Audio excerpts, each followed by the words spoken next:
Hello, hello, hello. So happy to have you with us. It would be great if you would subscribe if this is not your first time to the channel and you're looking at videos. I really appreciate it. And liking the video, commenting below. And I get so excited when I see comments and new subscribers. So please share the video, subscribe, all of that good stuff.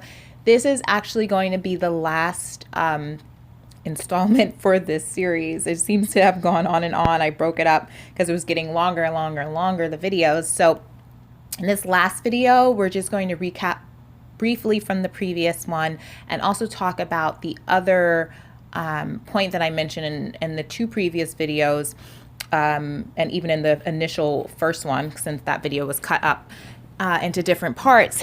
And actually, I think that I need to rephrase it.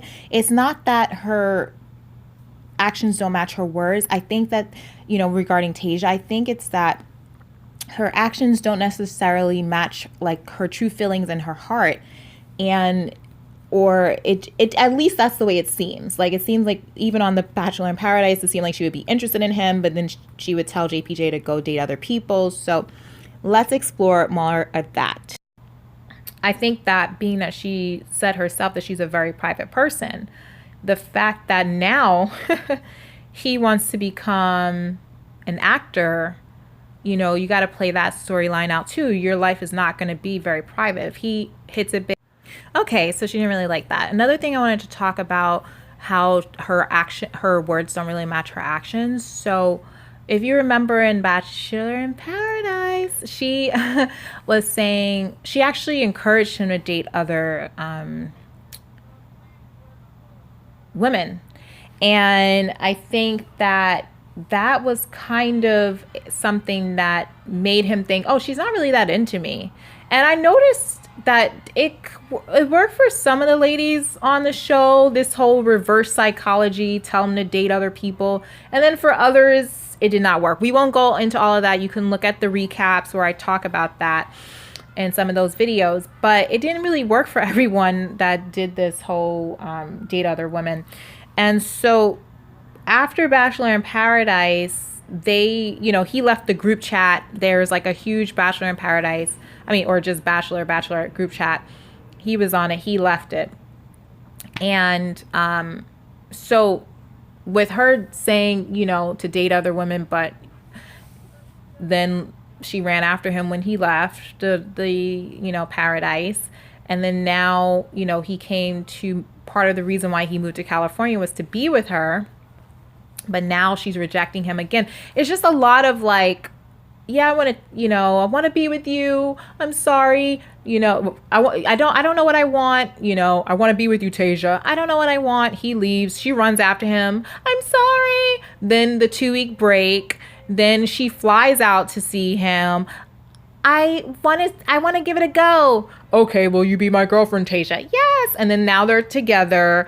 They're doing the long distance thing for a little bit. Then it's like, oh, it's the distance, 6 weeks, not 6 weeks, 3 weeks pass. He moves out to California. Then it's like, oh, I don't want to be with you anymore. But then, so it's just like a lot of back and forth like I don't know what's going on with these guys, and it's like very weird to me because it's like this rejection pull, it's hot cold thing. Yeah, it seems exciting for a little bit, but it gets really old and tired, I think, as well. And I don't know if it's because she just doesn't know what she wants, or if she's just unsure that he really wants her. Now, I don't want to get into psychology if she's like self-esteem issues because of the first, marriage went kaput because the guy cheated, and that may have really made her suffer. And I'm not sure if she's done any counseling or anything like that. But, that could be kind of devastating, I'm assuming. So I don't know. But at the end of the day, they're not together. So when they did break up initially, he left the group chat and he's like, I think the best way to kind of get over someone is not to be around them, not see them all the time, blah, blah, blah. So then this brings me to another point. So why is it that in Tayshia's statement, she's saying, that she wants to remain the best of friends with him. I just think this makes it kind of awkward. They did date only 3 months. However, it seemed a little intense with the breakups, makeups, and the fact that it's in the public eye. I think that they should take some, what is it? So I think they should take a page out of John Paul Jones's book and have some distance, because he's right.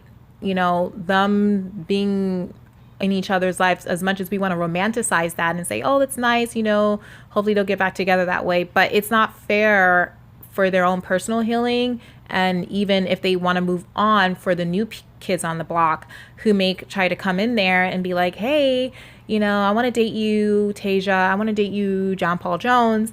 And they've got this quote unquote best of friends ex-girlfriend around. I don't think that's fair to the new person. I don't think that's fair to themselves.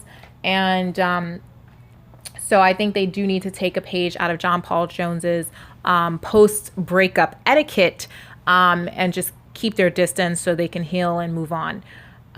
Will this couple get back together? What do you all think? I mean, they were together on Bachelor in Paradise. They broke up on Bachelor in Paradise. They were together in real life. They broke up in real life.